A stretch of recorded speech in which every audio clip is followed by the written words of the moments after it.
Ladies and gentlemen, you're listening to the Sennheiser e835, unprocessed, unadulterated, unmessed with, just the raw, good, silky smooth sounds. And I'm about to tell you why I think this is one of the best mics you can buy for about $100 right after this. So for most of this review, you'll just be hearing the microphone with no processing, but at the end, I will send it through my DBX286S and show you what it can sound like with a little more polish. So I want to get into what I think is the standout feature of this specific microphone over the other options and why it's worth the money. In microphone world, there's this thing called off-axis rejection, and it's just kind of a nerdy term that describes a microphone's ability to capture the wanted sound, so in this case a person's voice, while simultaneously rejecting or quieting down unwanted sounds that are coming from elsewhere in the environment. Alright, so what you're listening to now is not this microphone. You're listening to the Deity V mic. This is just a shotgun mic mounted to my camera. This is for a reference so you can know what this very imperfect room sounds like. There's no acoustic treatment up in here, so this will give you an idea what the room sounds like, and then just like that, we're back to the Sennheiser e835. And that alone should tell you why this is a great podcasting mic. This really good off-axis rejection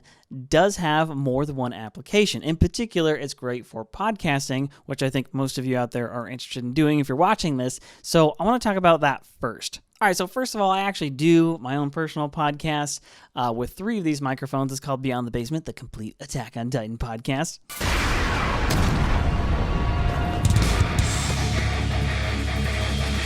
Hey. Hello. Hey guys, welcome back to Beyond the Basement, the Complete Attack on Titan podcast. How did you know I was going to say that? And then it's just kind of slow romantic. She gently pushes on her forehead. It's as if she pushes her down and she does not fall down. And well, no, she pushes off and ODM gear. That's not how gravity works, you guys. Her ODM gear takes her the opposite direction, so it looks like she's flying away. It offends all my sensibilities, but it's okay, also dude. a really cool moment. It's very All right, so bear in mind, all of that has a little bit of processing on it. But the reason I chose this microphone for that style of podcast is for 2 reasons. Number 1, we're in, as I mentioned, a very imperfect room. And number 2, we have more than one person in the same room talking at about the same time. Probably most podcasts are going to be recorded in a similar situation. You've got an imperfect room, so maybe it's a bedroom, an office, or a garage even. And at the same time, you've got noisy neighbors and dogs barking and cars driving by outside. There's just so many other sounds that want to get into your microphone. And that much is true whether or not you have other people. But as soon as you have more than one person in the same room, you've just got a ton of potential for what they call bleed. So one person is talking over here, and their voice is bleeding into the microphone over here. At the very least, this is annoying, and at the very worst, this will make a podcast or really any production sound a lot less professional than it could. Not only that, but it's going to make editing and working with the audio after you've recorded it a lot harder. So the e835, this microphone, has particularly good off-axis rejection. It doesn't eliminate those other sounds, but it helps a lot. Off-axis rejection is also very good for live sound, which is what this mic was originally designed for. On most live stages, you're going to have a performer who's got a guitar or maybe an acoustic piano, and they're going to be singing at the same time. Good off-axis rejection will help separate those 2 signals, again, making your life easy for your sound guy on the actual venue, and if you're recording that to release it later, it'll make that mixing process much, much smoother. Add to that the fact that this rejection really does help with feedback problems. If you're on a pretty normal, low-budget stage like most of us will be, you don't have in-ear monitors, you're going to have a floor monitor, maybe you've got drums going on. Having a microphone that can reject all of that stuff will really help avoid feedback and lots of headaches and embarrassment. Let's talk about sound quality in general. We'll start by taking a look at this rather nerdy chart that Sennheiser has provided us with on their website. You'll notice here under frequency response, there's a little bit of a roll-off down here in the lows. It's kind of flat.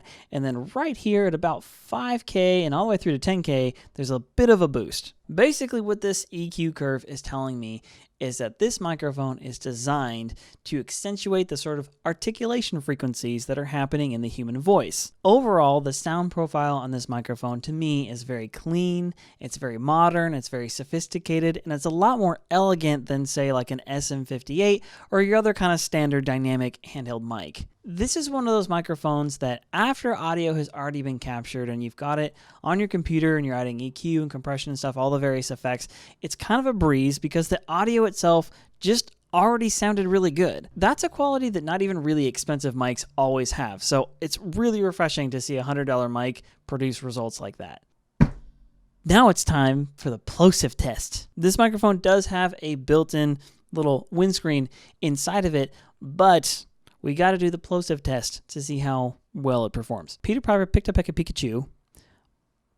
Pomplamoose. Peppa Pig practically prances through the primrose proper. The microphone on its own does an okay job with the plosives. I've never heard a microphone that does a good job with plosives, so it really can't hurt to get a little puff like these. They're very cheap, and they can improve your sound a lot. That's not to mention the fact that they make things more sanitary, okay? But you got the different people on the same microphone, so all their mouth germs aren't just like growing right on the shield of your mic. So yet another feature that has to do with noise reduction is that this microphone has the capsule. That's the part that's actually capturing the sound. It's on a shock mount, and there's some other kind of voodoo magic insulation things happening inside. Anyway, the end result is a substantial reduction in handling noise. So check this out. Like, you can hear a little bit of that, but on a lot of other microphones, that handling noise will come through way worse.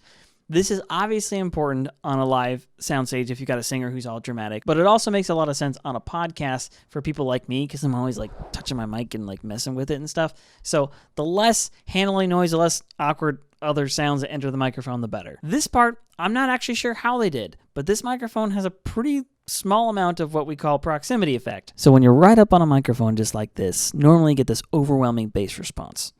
But the E835 doesn't really have that. And then when you pull off the microphone and you're talking back here like this, it sounds, quieter and a little thinner, but the difference between the two isn't like a whole lot. You add to that the fact that you can talk kind of a little off axis here and kind of up and kind of down. Like I've already mentioned, this makes for a great podcasting mic because you can bring people in who aren't necessarily trained on a mic, and they aren't going to be, real consistent with their distance, and they don't have that kind of mic discipline that a singer would. And it's still going to sound good. Let's talk about build quality and the looks. To me, this microphone looks professional, it looks modern, a little understated.